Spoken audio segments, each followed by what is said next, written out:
I'm back. Hey guys, and welcome back to Battlefront Updates. I'm now back in Sweden after a great vacation in Japan, and I'm ready to put the channel into full speed because we're now only 2 weeks away from the launch of Battlefront 2 if you have EA or Origin access, and then 5 days after that if you have the deluxe edition, and then 3 more days for the worldwide release. I want to give a big thank you once again to Narwhal Dave for covering for me while I was gone. If you guys for some reason aren't subscribed to him already, make sure to head over to his channel through the link in the description. He'll have all the content you could possibly need in terms of Easter eggs in Star Wars Battlefront 2. So there's a couple of things I wanted to bring up in this video, and if you felt like I've missed something, feel free to let me know in the comments below. But now that I'm back home, I should be able to cover and keep up to all the news as well as I usually do. Firstly, I wanted to bring up some news regarding Paris Game Week, which takes place about 1 week from now, and it seems like we might actually get a heroes versus villain reveal there, based on this image posted on Reddit. And this translated to English means meet at the Paris Games Week at the PlayStation booth for heroic combat the 4th of November at 12. So it's not 100% confirmed if it's gonna be heroes versus villains or not, but I've heard that people have seen other promotions elsewhere that hints towards heroes versus villains, and considering how close that is to the release, only like 5 days before it goes live on Origin and EA access, I think it's very likely that we might get some heroes versus villains gameplay by then. So make sure to set your schedule for that. I will definitely be ready to make a video as soon as that goes live. The next up, I wanted to talk about 3 gameplay clips that I actually talked about earlier, but that was officially released yesterday and the day before that. Let's start off with Bossk, because Bossk's page on the website has also been put live, meaning that we do get some details on his actual abilities. The first ability is the Deoxys grenade, which seems to in this game be thrown forward instead of dropping it backwards, which I do think is a little bit better because now you'll actually be able to use it a bit offensively to kind of clear out a room and things like that. And then we have Predatory Instincts, which seems to work a little bit differently compared to the previous game, because according to the website, Bossk gains heat vision and enhanced strength as he loads high damage micro grenades. So it seems like the micro grenades from the previous game are now linked to the Predatory Instincts ability, which I think is pretty good because in the last game there was not really any reason to not have the Predatory Instincts on, except that you had a worst flashbang experience. And you might remember from my streams that it starts to hurt in the eyes a little bit if you have that effect on for 5 minutes in a row. So I think it's good that they've linked the Predatory Instincts to something else now, so there's a downside to popping it and it's not something you will run around with all the time. And then lastly, we have the Proximity Mines, which is 3 sticky mines that detonate on command. And I think that's the one we can see him use on Yavin 4, which seems to kind of bounce in different directions and then stick to some enemies and then you blow them up.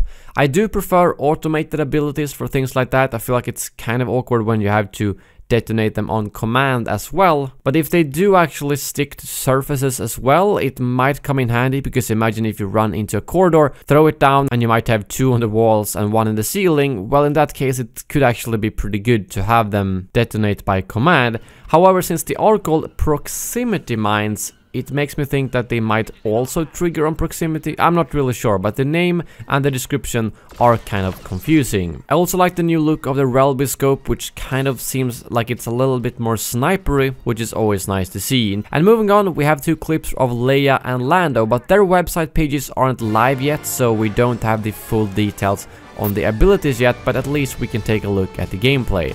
In terms of Leia, they have added some extra information in the video compared to those leaked videos that I talked about earlier, because they actually show the names of the abilities here. And first off, we have the concussion grenade, which kind of speaks for itself. I'm assuming it will disorient the enemies. And then we have the rapid fire ability, and it looks like she pulls out an E11 when you use that, so I'm assuming you might be able to use like a bumped up E11 for a brief amount of time before swapping back to your main weapon. A little bit like Trooper Bane in the previous game, just that in this time you actually fire faster instead of slower. And then lastly, the Squad Shield, which I'm assuming is gonna work fairly similar to the previous game as well. We do get a pretty good look of the insides of the Death Star, as well as the outside of Starkiller Base with Darth Vader, which looks pretty darn epic. And on top of that, of course, we get to see her comic book skin, and it's nice to see that they're going to some of the more unusual skins, but I'm assuming some of the more known ones from the movies might be available as unlockable skins. And then we have Lando, and same thing here, it gets explained a little bit more what each ability do based on those titles that pop up in the video.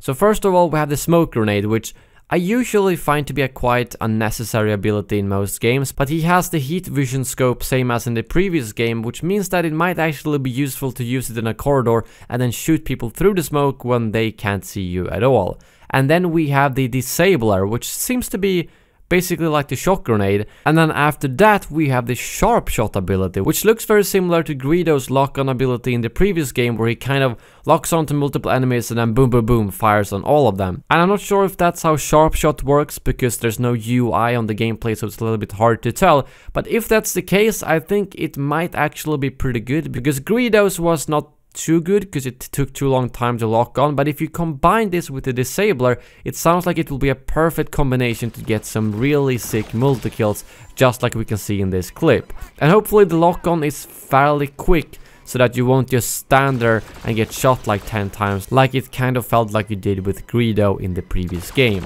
And then lastly, I just wanted to give you my thoughts on Visceral Games shutting down, which is a shame, and I think most of you who follow any other YouTube channel or read on Reddit or just articles in general has heard that EA shut down Visceral Games, and that also means the Star Wars game they were working on. The Star Wars game is not cancelled, but it has been delayed and will be moved over to a global team led by EA Vancouver, so it will probably be changed quite a lot. And they talk about how the gaming industry is changing a lot and the way people play.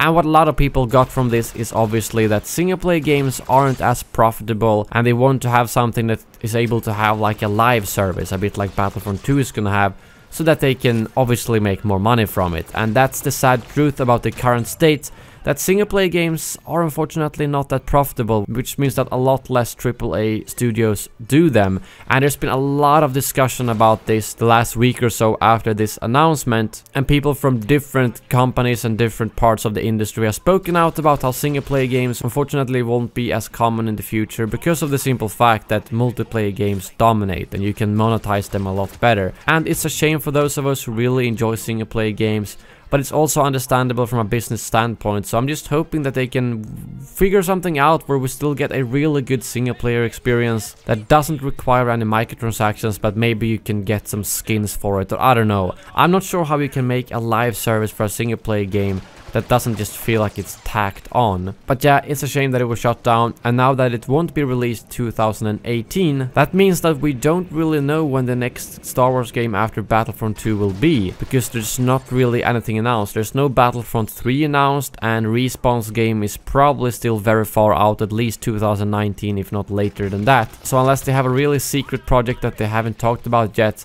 I think our best bet is that Battlefront 2 becomes the success that I think a lot of us are hoping for, where the live servers will be so good that people will keep playing this game and coming back every month or so for the new updates. Oh, here's a new movie and here's some new content. Or here's a new Rebel season, here's some content for that, and so on. That's what I'm really hoping, that Battlefront 2 will do 10 times better than Battlefront 1 did. The live service and the way the game actually lives on after the game has been released. I have my hopes up on DICE. They seem to be really keen on doing this. So hopefully 1 year after the release, it's gonna be a lot more active than 1 year after the release of the previous Battlefront game. Because at that point, a lot of the community and the play base was very small. But yeah, that brings this video to an end. Thank you very much for watching, and as always, may the Force be with you.